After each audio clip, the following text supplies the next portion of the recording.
Most of our collection is what we call the Ramsay Hay collection because it was donated by the family of Ramsay Hay. The display is outstanding in terms of when people do come to this area, they get a broad understanding of Gunditj, Jamar and also Djapurrung artefacts. How Ramsay came to have these artefacts was that there was an Aboriginal man called Bobby who Ramsay found in his paddock, and he was ill.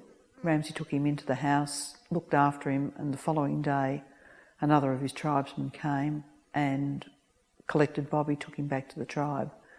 Ramsay thought that was all he would ever hear about it. But about a month later, an Aboriginal person arrived with a message stick, gave the message stick to Ramsay, and then proceeded to explain to him that Bobby had regained his health and wished to come and visit him.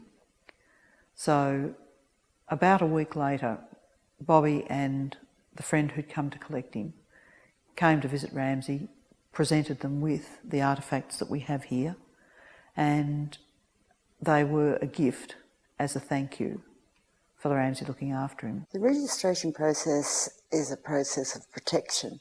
It also helps us to know that these things are out there. Let's say there was a developer working up this way. We could say, look, go in to the Dunkeld Museum and have a look at the rocks that they've got in there. They're not really rocks. Have a closer look. You know, if you come across these when you're out there walking across the paddock, this is what it is. You know, leave it there, get somebody to come register it and bring it into a safe place like this. About 3 years ago, it was suggested that we should register our Aboriginal collection, and there was a lot of opposition to that in the local community because a lot of people felt that this collection would be taken off us if we attempted to register it. However, in working with the Aboriginal Heritage Council in Ballarat, we discovered that that wasn't to be the case. It meant that our collection here was protected. It can't be removed from our building without our permission and the permission of the two local tribes.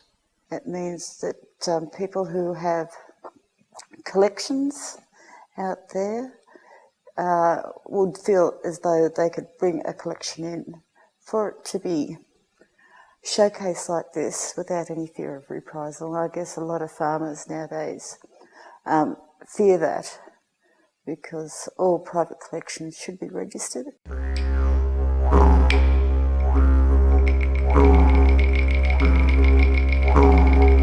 The situation with the tribes has been fantastic. We've had a lot of support.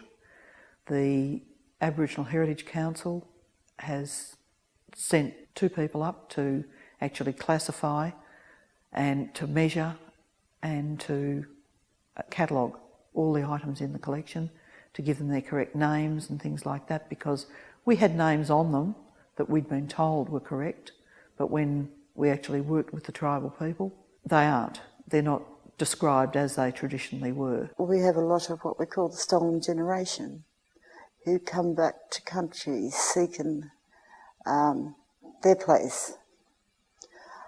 A place like this, particularly now when we don't have our own place, is really important for them to make that contact through. I think that's a good thing where, you know, getting our own generation of Aboriginal people be able to come to these places and feel these objects and have access to them.